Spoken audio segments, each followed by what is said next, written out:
ગાડી તમારી અટકી ગઈ છે હાઈવે પર અને તમારે ગાડીને ટો કરવી છે, તો કેવી રીતે કરવાની આવો તમને બતાવું. સો તમારી ગાડીના સાથે તમને આ કાર્ટો હુક મળ્યું હશે. સૌથી પહેલા તમે આ લઈ લો, બરાબર. હવે તમારી ગાડીમાં ફ્રન્ટ બમ્પરમાં તમને આવું એક ખાંચો દેખાશે. મારામાં ક્લેડિંગ લાગેલી છે એટલે મારે પહેલા અહીંયાથી ઓપન કરવાનું છે, પછી અહીંયાથી આ ખાંચો ઓપન થશે અને અહીંયા મને આ ઓપ્શન મળશે જ્યાં હું આ ટો હુક નાખી શકું છું અને આપણે આને અંદર ટાઈટ કરી દઈશું. હવે પછી જે ટોઈંગ ટ્રક છે એ લોકો પાસે તો બેલ્ટ હોય છે ટો કરવા માટે, તો એ તમારું કામ ઈઝી થઈ જશે. બટ કદાચ કોઈ ટોઈંગ ટ્રક નથી અને તમારા ફ્રેન્ડની ગાડી સાથે તમારે ગાડીને ટો કરવું છે, તો પછી ટોઈંગ રોપ આવે છે જાડી એવી, તો એનાથી તમારે નોટ બાંધવાની છે. હવે મારી પાસે અત્યારના એ રોપ નથી, તો હું તમારા માટે આ જે સાદી રોપ છે જેને આપણે કપડાં સુકાવવા માટે યુઝ કરતા હોય છે, ખાલી આમાં તમને નોટ બાંધીને હું દેખાડું. એને કહેવાય છે કાઉ નોટ.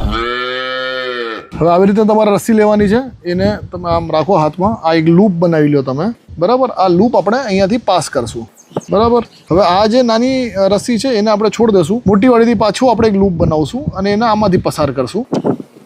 હવે આ જે નાની વાળી છે એને આપણે એકવાર અહીંયા ગોળ ફેરવશું અને અહીંયા લેશું અને પછી આમાં પણ એક લૂપ આપણે બનાવશું, એને આમાંથી પસાર કરશું અને આ વાળી જે લાંબી વાળી રોપ છે એને આપણે ખેંચવાનું છે. હવે જેમ જેમ તમે આને ખેંચતા જશો ને આ વસ્તુ ટાઈટ થતી જશે. આ જો એકદમ ટાઈટ થઈ ગઈ. હવે તમને એમ થશે કે આટલી ટાઈટ થઈ ગઈ છે તો ખુલશે કેવી રીતે? તો આ જે નાની વાળી જે રસ્સી હતી એને તમે આમ ઝટકાથી ખેંચશો ને તો આ જો ખુલી ગઈ. Simple as that. સો હવે આ જે નોટ છે એ બરાબરથી બાંધવી કેમ જરૂરી છે ભાઈ? હાઈવે ઉપર તમારી ગાડી જાતી હોય, કોઈ ટો કરીને લઈ જતું હોય તો એ નોટ ખુલી ના જવી જોઈએ, એટલે આ જે નોટ છે શીખવી જરૂરી છે. અને ઓફકોર્સ આવા જ વિડીયો માટે ઓટો મેરાકીને ફોલો કરવું જરૂરી છે.